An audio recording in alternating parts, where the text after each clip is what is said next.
నమస్తే బండన్న, బాగున్నావా అన్న? బాగానే ఉంటావులే, నీకేమైంది? ఒకప్పుడు జెడ్పీటీసీ గానికి మెడల పుస్తెళ్తాడు అమ్మినావు. ఈరోజు మంది తల్లి తండ్రి కడుపు కోత మీద పెడుతున్నావు. నువ్వు గాయ గాయ గత్తర్ చేస్తావు. ఏమన్నా చిన్న గుడి అన్నెసెసరీ, అది అసలు సంబంధం లేకున్నా, నీకు పనికి రాకున్నా, అవసరం లేకున్నా, మతాల చిచ్చులు పెట్టాలన్నా ఫస్ట్ ఉంటావు, నంబర్ 1 ఉంటావు. మరి ఈరోజు ఏమైంది తమ్మి? అన్ననో తమ్ముడో ఏమైతో తెలీదు. రాష్ట్ర ప్రజలకు కేంద్ర సహాయ శాఖ మంత్రి, ఎవరికి సహాయ శాఖ మంత్రి? హోం సహాయ శాఖ మంత్రి ఈరోజు తన కొడుకు చేస్తున్నటువంటి గబ్బు పళ్ళకు సహాయ శాఖ మంత్రియా?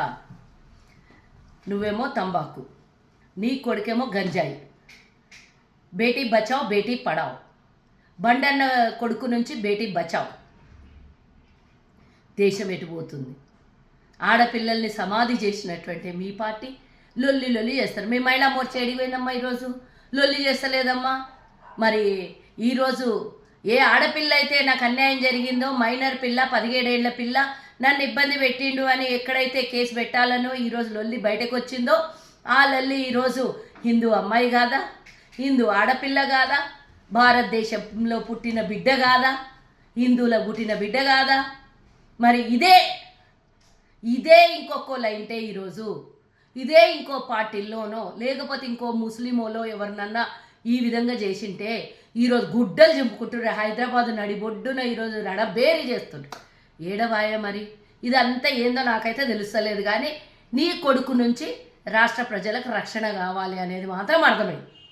నువ్వు దేశ ప్రజలకు ఏం సహాయ మంత్రివో నాకైతే తెలియదు, కానీ తెలంగాణకు మాత్రం సహాయం లేదు. బేటీ బచావో అంటే బీజేపీ వాళ్ళతో బేటీల్ని బచాయించాలి. ఎందుకంటే దేశంలో అన్ని చోట్ల చూస్తున్నాం, బాక్సర్ అమ్మాయిలకి మానభంగం చేసేది, ఇబ్బంది పెట్టేది, వాళ్ళకి ఇబ్బంది పెడతామనేది అంతా మీ బీజేపీ వాళ్ళ దాంట్లోనే ఉంటారు. లేదా ఒకడెవడో వచ్చి మేము జ్యోతిష్యం చెప్తాము అని అంటే వాడెవడో వస్తే వందలాది మంది మహిళల్ని బీజేపీ వాళ్ళ దగ్గర నుంచే ఉంటారు వాళ్ళు పాడు చేసేటోళ్ళంతా. ఇట్లా దేశం మీద ఏడ చూసినా సర్వనాశనం చేసేది హిందూ ఆడపిల్లల్ని, హిందూ మహిళల్ని బీజేపీలతోని బేటీ బచావ్ అనేది నినాదం తీసుకోవాలి. రేపు మోదీ గారు వస్తున్నారు, మరి ఏం ముఖం పెట్టుకొని వస్తాడు తెలంగాణకి? నా సహాయ శాఖ మంత్రి ఈరోజు మంచి పని చేసిండు. చాలా గుడ్ హ్యాబిట్స్ ఉన్నాయి. మేము ఎట్లుంటే మా ఫాలోవర్స్ అట్లా ఉంటారు, మా బీజేపీలో జరిగేదే ఇది అని రేపు పొద్దున వేదిక మీద చెప్తాడా? ఒక్కటి అడగాలనుకుంటున్నా మోదీ గారికి. తెలంగాణకి వచ్చేటప్పుడు మీ బండి సంజయ్ కథ ఏంది, వాళ్ళ కొడుకు కథ ఏంది? ఇప్పుడు కాదు సరే, ఈరోజు అంటే నువ్వు వస్తున్న ఎవడో ఒకళ్ళు ఒల్లి చేసిండు అనుకుందాం, కానీ గతంలో కూడా బండి సంజయ్ కొడుకు మీద ఇదే అభియోగాలు. అంటే పైసలు లేక ఎనడెక్కనోడు ఎద్దగితే వెనక ముందు అయిందంట. అప్పుడు తాళి అమ్ముకున్నాడు, ఇప్పుడు మంది తాళీలు తెంపడానికి రెడీ అయినటువంటి మీరు అప్పుడు పైసలు లేకుండే, ఈరోజు మస్తు పైసలు వచ్చినాయి. ఆ పైసలతో ఏం చేయాలనో సుధరాయిస్తలేదు.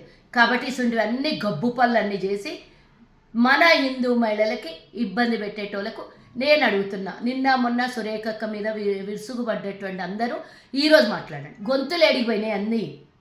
హిందూ సాటి మహిళకి, ఆడపిల్లకి అన్యాయం జరుగుతుంటే మళ్ళీ ఫోక్సో కేసు పెట్టాలని వాళ్ళు డిమాండ్ చేస్తే వాళ్ళు 5 కోట్లు డిమాండ్ చేసిండ్రు. హనీ ట్రాప్ అని చెప్తున్నారు. హనీ ట్రాప్ అన్నప్పుడు ఒక సహాయ శాఖ మంత్రిగా ఉండి అలా హనీ ట్రాప్ అని కేసు పెడుతుంటే సిగ్గుపోతుంది. హనీ ట్రాప్ అన్నప్పుడు మీ కొడుకు అలా ఊసుల్లో ఉచ్చుల్లో ఎట్లా పడ్డాడు? ఒక కేంద్ర మంత్రి కొడుకు ఏ విధంగా హుందాగా ఉండాలి? ఇప్పుడు ఒక్కరోజు జరిగిన ఇష్యూ కాదు, పదే ఆయన మీద ఎందుకు వస్తున్నాయి ఇట్లాంటి ఇష్యూస్? ఇప్పుడు ఎవ్వరు నోరు మెదుపుతలేరు. ఒక్కడన్నా వాట్సాప్ యూనివర్సిటీలా దీన్ని ఖండిస్తున్నారా? ఎందుకు మంది హిందువులు అయితే హిందువులు, మీ పార్టీలో జరిగిన ఏమన్నా అన్యాయం అయితే హిందువులు గారు కప్పిపుచ్చుకునే హిందువులా? అసలు ఏందో జవాబు చెప్పాలి. నేను అడిగిన ప్రశ్నకు ఒక్కటన్నా జవాబు ఉంటే మోదీ గారు ఇక్కడ తెలంగాణకు వచ్చేటప్పుడు దీనికి ఆన్సర్ చెప్పి రావాలి.